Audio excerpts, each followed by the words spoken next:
Jackie Carter. I'm a professor in statistical literacy and the academic lead for disability inclusion at the University of Manchester.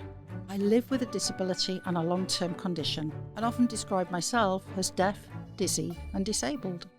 Here's a fact, or two.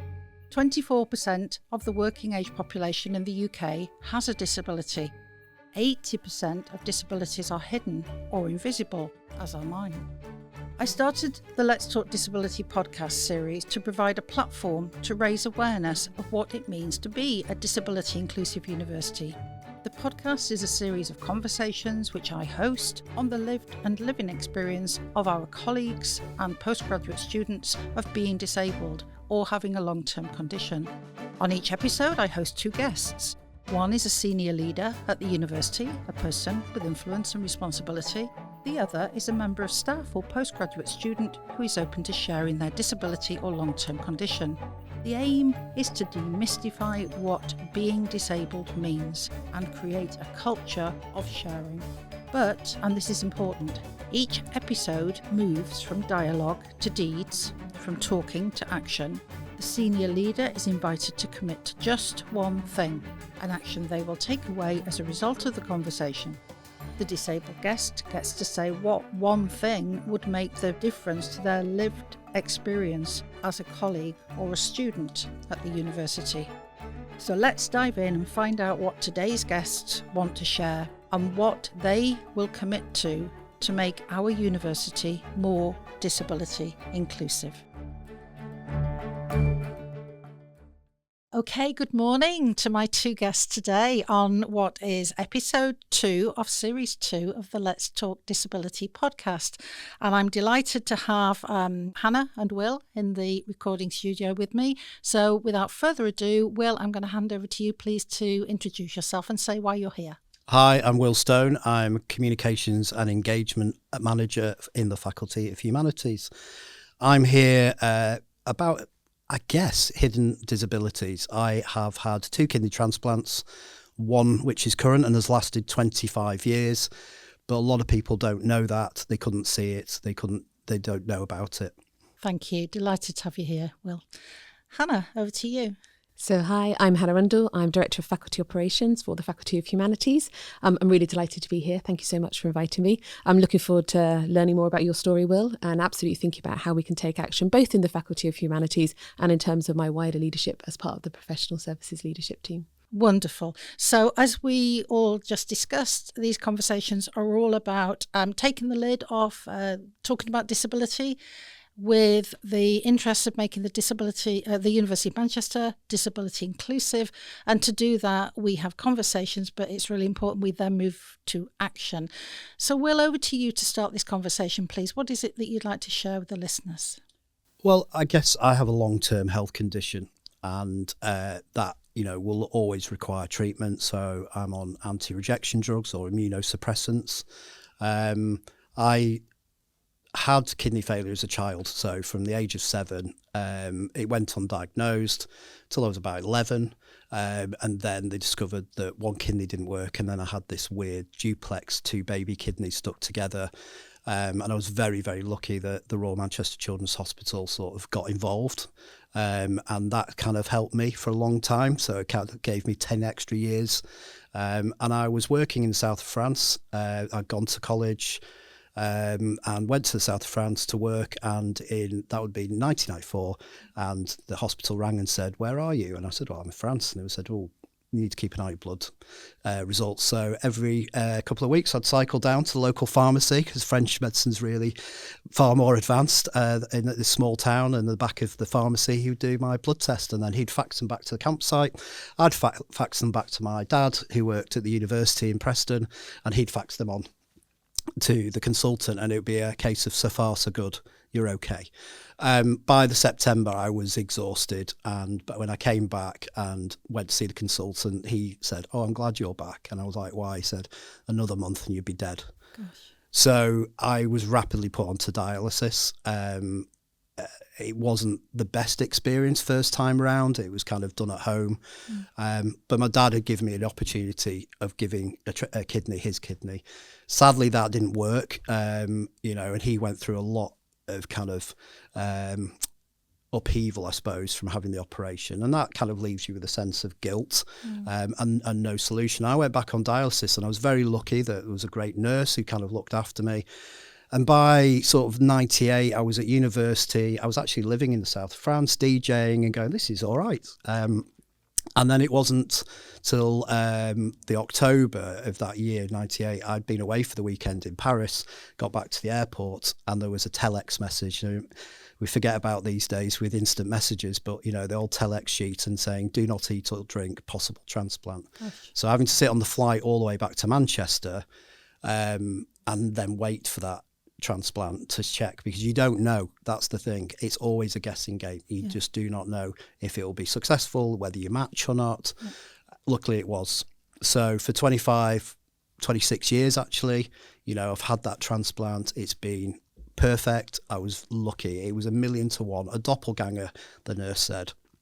And you get on with life in a way, but you have had the operation, it's successful, but then you're on immunosuppressants for life. They have horrible side effects at times, and I think then people look at you and go, oh, you're normal. And nobody at university really knew. My lecturers didn't know. I didn't declare it because I didn't see myself as necessarily ill or disabled in that sense. And in fact, you know, trying to get anything like support, I didn't qualify for free prescriptions, didn't qualify for a lot of things at the time. And it's really difficult even to this day for kidney patients to get that kind of recognition as well. Gosh, Hannah, maybe over to you. I've got lots of questions, but I think it'd be really nice for you to ask Will some questions on the basis of maybe how that affects everyday life working at the university. Yeah, thanks, Jackie. Well, thank you for sharing that story. Lots of questions, but I think that's a great place to start in terms of questions. So, you know, in terms of, you know, you obviously work in our faculty, got a fantastic role in our comms and marketing team. How does the, you know, and you've talked about this, a hidden illness, I think those were your words, you know, how does that impact on your day-to-day work here? Well, I think just to answer that, I think when you fill out an application and it says, are you disabled? That's a really hard thing to answer. Because you don't know, you don't class yourself as that, and society doesn't necessarily class you as that, so you start to wonder. I think health-wise, you know, the drugs have side effects. They create other things like high blood pressure, so it's one of those kind of one thing good and then one thing bad. So on the day, it can be exhaustion, it can be pounding headaches, it can just be a variety of different things. And I suppose it's hard. You don't know whether that's the side effects or whether you're just not looking after yourself in that same way. But I would tend to say, for me, on the whole, I try and perform like my peers. I don't see myself as completely different, and you wouldn't necessarily see that as well. So I think there are regular checkups at the hospital. I think there's an anxiety all the time. Every time you go, is that kidney function starting to go off? I'm seeing quite regularly still, because I lost my first transplant. Even 26 years on, they still want to see me every 3 months. So that's a key thing. And then I think when it comes to experiences, whether that be travel and how you travel for work and all the complications that come with that, come into that.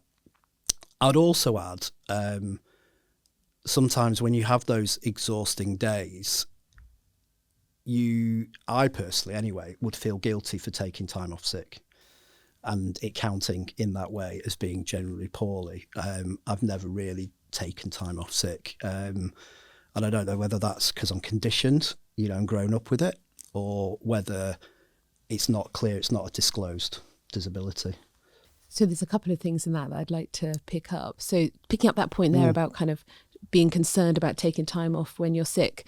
You know, this is one of the things that really came out in the wellbeing survey for our faculty. So 2 issues really. One was around people working when they were unwell, which is really concerning. And another, some concerns around, our culture around, you know, taking time off when you're sick. I mean, I wonder if you can unpack that a bit for me. You know, are there things you think we can do differently to support colleagues in this? Is there something about how we're talking or behaving as an organisation that creates that feeling for you? Yeah, great questions. Yeah, I mean, I love my job and I'm passionate about it, and I'll probably will think about it all the time. I think there are 1,001 great things that we could be doing here. I think I'm fortunate, in the line managers that I have and have had and here currently, that they've been very supportive, and will tell me to take time off. Now that's whether I'm doing, too many hours sometimes, or I'll think of something. But I think it's a question in myself as well, and that's a difficult thing. When you don't feel or you don't have that label on you, you carry on as normal in that sense. I think there's a flexibility, and that's something that's agreed on a very one-to-one basis with your line manager, who will understand that. Not all line managers are like that, and I think that's where the problem can be. So you don't know when you change line managers whether they'll have that same empathy and understanding of what that means. And it's really difficult because you don't want to cry wolf either, if that makes sense, because in all intents and purposes, I'm wandering around normally. But I suppose, there's time off for medical appointments all the time. There's the anxiety of waiting for those results as well. What could the university do more of?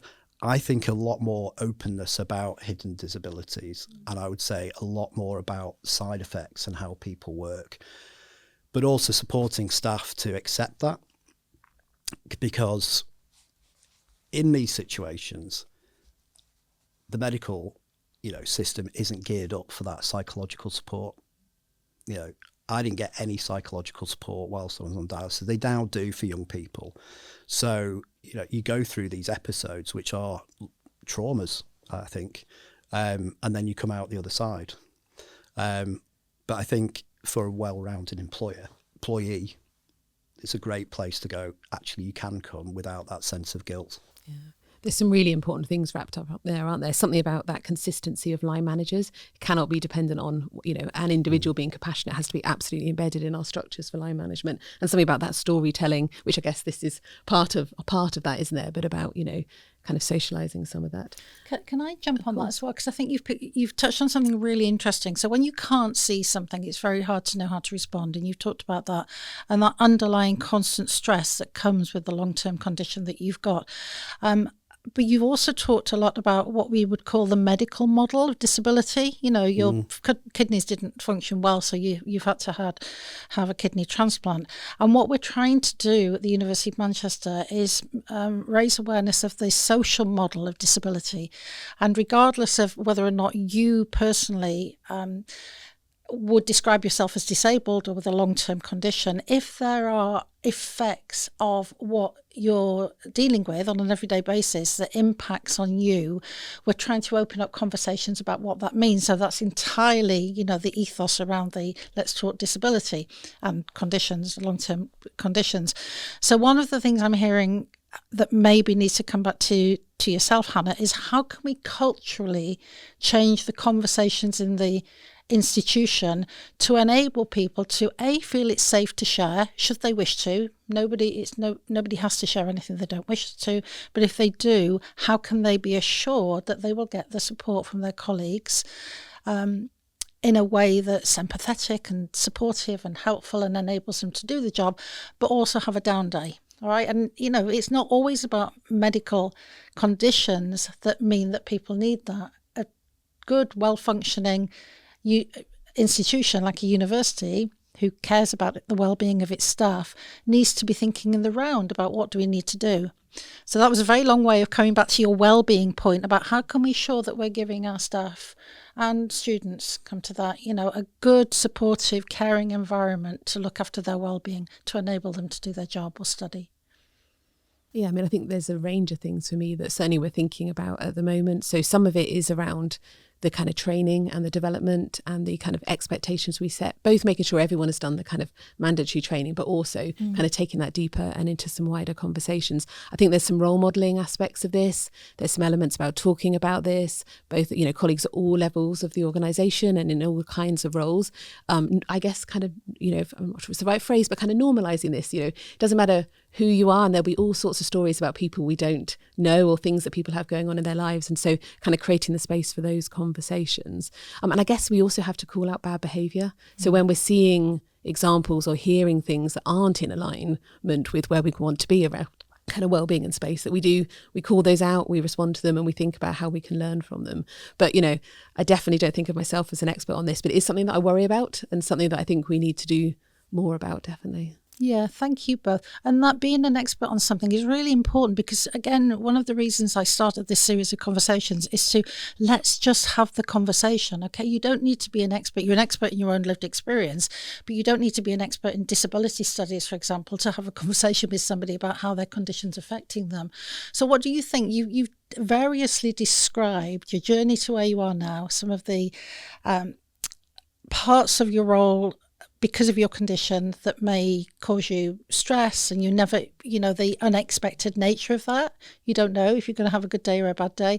But where is this taking us? Well, how can we as an institution improve where we're at in terms of thinking about people with hidden conditions or hidden disabilities? Well, if I was being blunt, I think there's kind of this conversation is the tip of the iceberg. I think there are many people who go completely undisclosed, and that's a challenge because some will be doing it because they're fearful, some will be doing it because they don't feel it, like I do, and there'll be those who are really unsure how it might affect their work. And I think that's the biggest issue. I think for some will be, whether it's mental health issues, whether they're depressed, do they really want to disclose that because they'll be labelled in that as well? So I think that's a challenge if we don't create a community that accepts that and understands that. And also a better understanding of some of these long-term illnesses as well, because I think that's something that when I asked about travelling, was there a route, a pathway for those who had pre-existing medical conditions?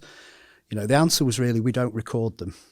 So that made me really worry, because it's like, how many people have maybe gone through that same experience that I did, which was frustrating and worrying to know, if I go travelling and something happens, am I truly covered and safe? And I'm pretty sure I would be. I think the university wouldn't leave me out on a limb, but I think it did make me think, and it made me think about any of my peers who may have undisclosed or hidden illnesses. What have they gone through as well? And I think that's the challenge, I'd say, Hannah, is how do we get to that, and to make sure that there is a pathway and a support for those people who perhaps need that extra bit of advice and reassurance. Yeah, so like I said before, I'm not sure I have any of the answers to this, but it is something that we all need to think about.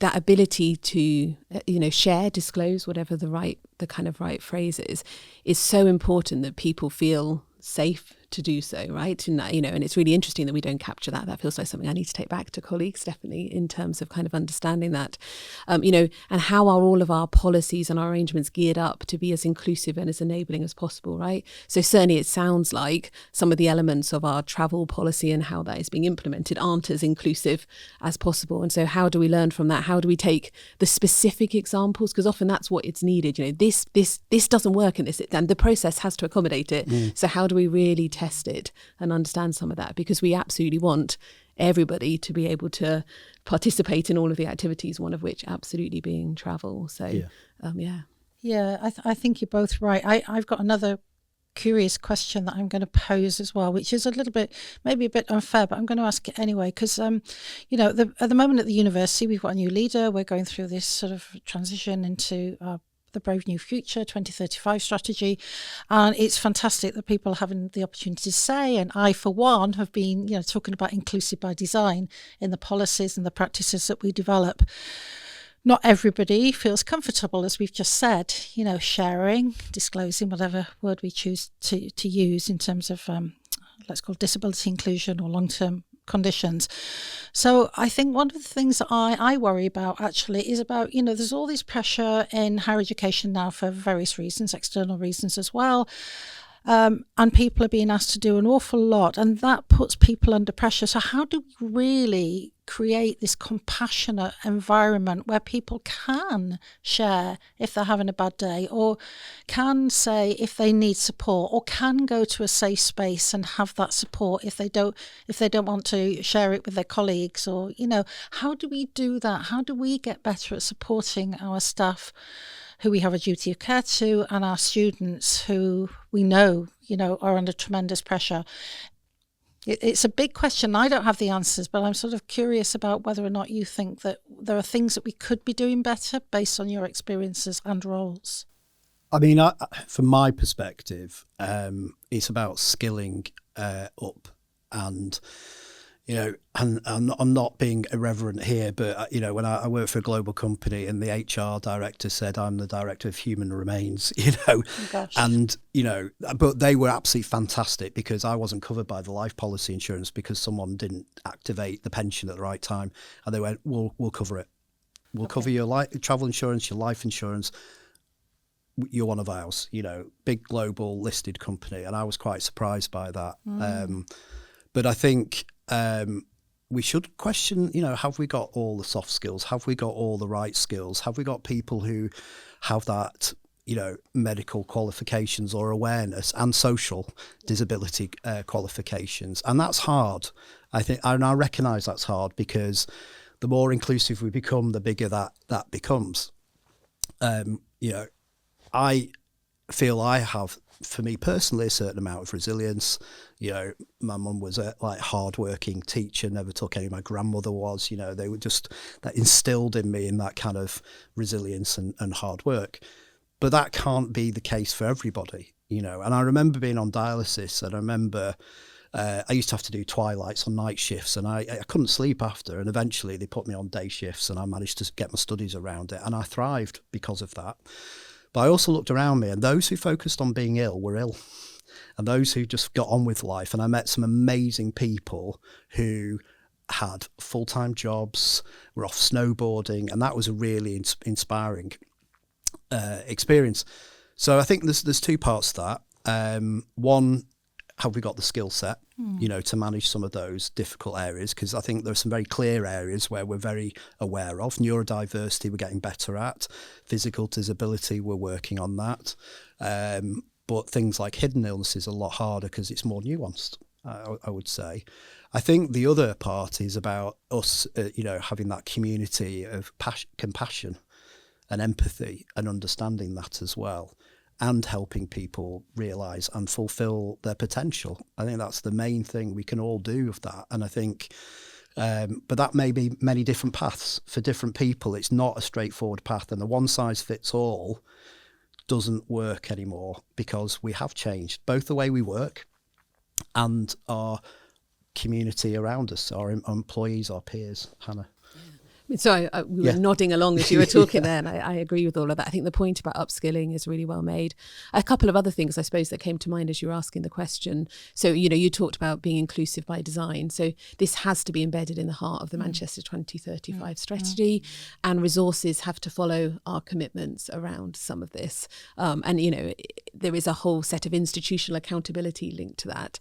And then there's a set of things for me that are about culture, behaviours, role modelling, having these kinds of conversations, being, creating spaces where people feel safe to be vulnerable, right? That's not an easy thing. And, all of these things are different, but, it's a tiny example. But for me, myself, I've always tried to talk relatively openly about the fact that I have rheumatoid arthritis, right? Lifelong chronic condition, doesn't, fortunately very well controlled, but I've had days where getting from one part of the campus to the other just felt like was going to, we all has an impact. So how do we all share these stories and show some vulnerability, so that when the next person's looking at that form and thinking, do I tick the box when I arrive and explain what is going on in my life?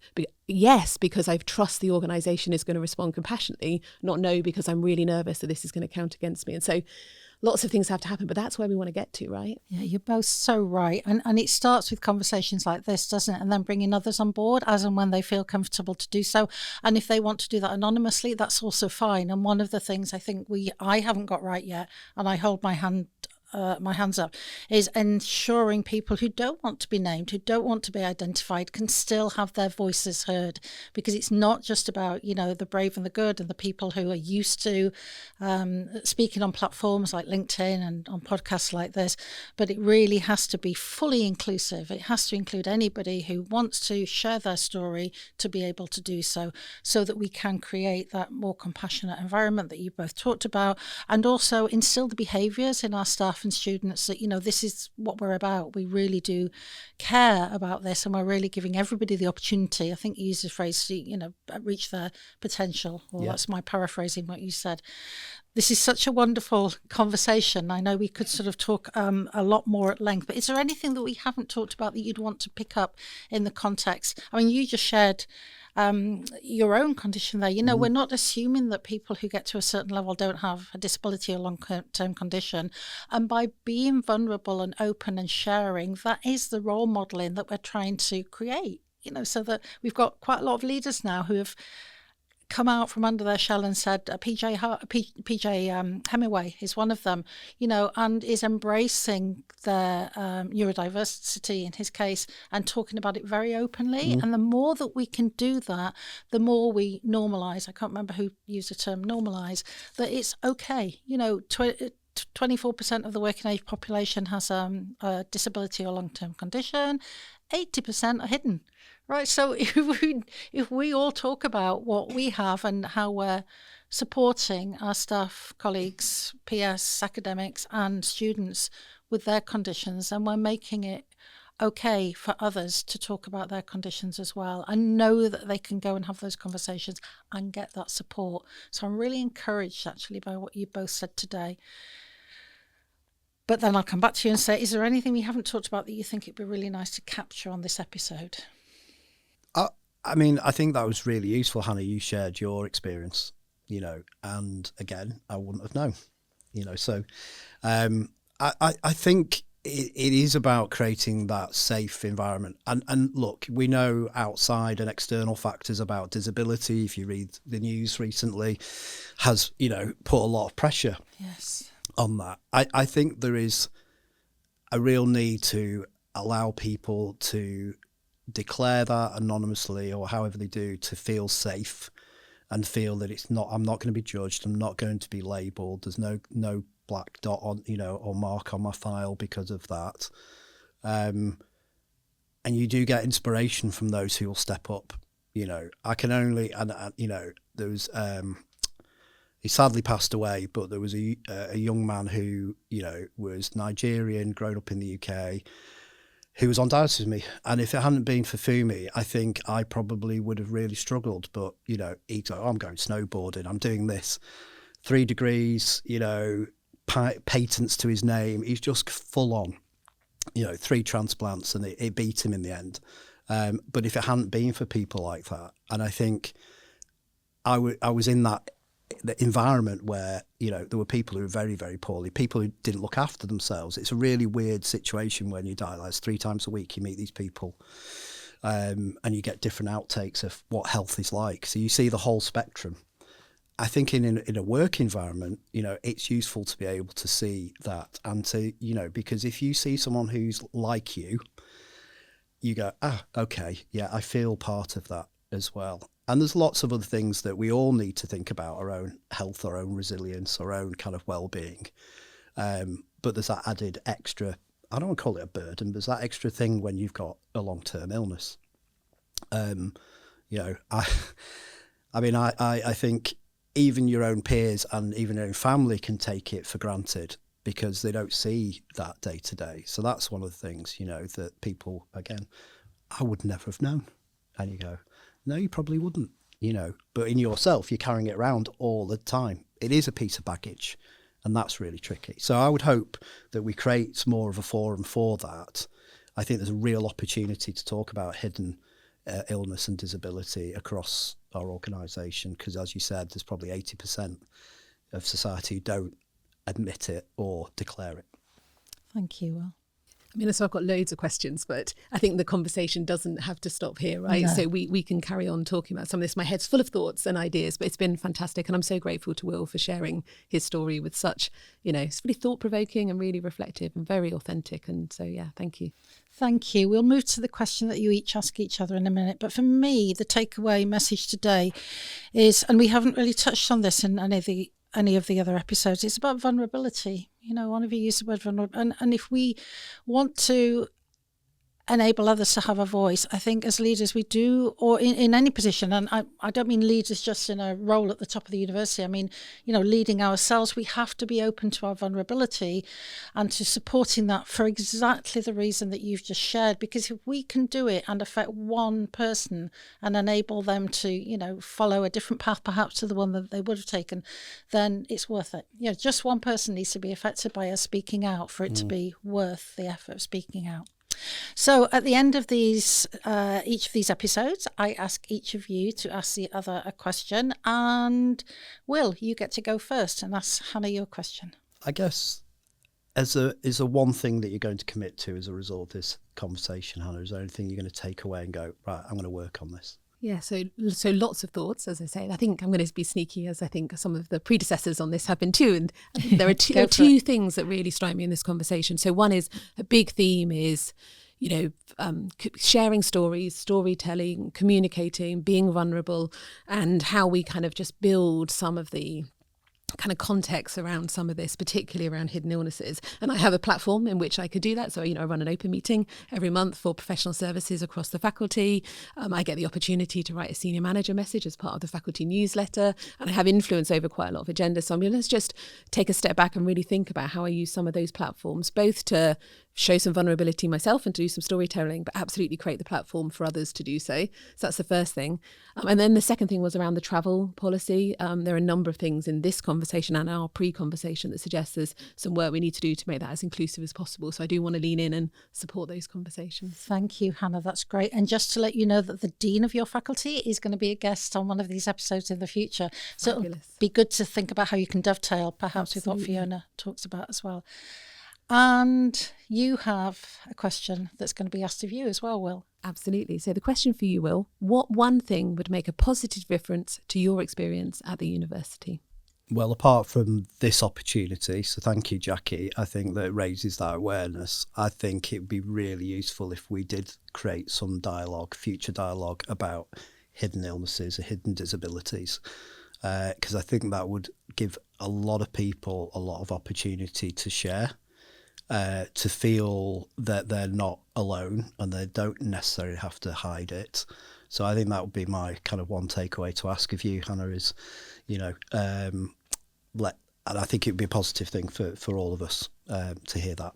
Oh, I love that. And it's so important to feel that you're not alone, isn't it? By speaking out, you share that experience with others, share the burden, whatever you want to call it, but you also can support each other. And that support is just so vitally important. And on that note, this month, we're in March, I don't know when this episode will go out, but in March 2025, we are going to be releasing a hidden disabilities campaign around campus. So I've been working with the Students' Union, with professional services, and we're going to have a big campaign to showcase what the hidden disability sunflower lanyard means. And not just those of us who have hidden conditions or hidden disabilities, but what people can do to support us. Because as you'll have gathered, it's all about not just having the conversations, it's about moving to action. So thank you so much, Will and Hannah, for being my guest today. I've really loved today's conversation. I feel nourished. I've taken a lot away from this and I've learned a lot as well. So thank you very much. Any parting words? Just thank you, Jackie. Thank you for continuing your passion about this, because I think it's really important. And I ultimately think the more we talk, the more we learn, the more we share, the more we gain. And that feels like a beautiful place to end the podcast, doesn't it? But just to add my thanks as well, it's been really positive and I've got some great actions to take away from it. Fantastic. Thank you both very much.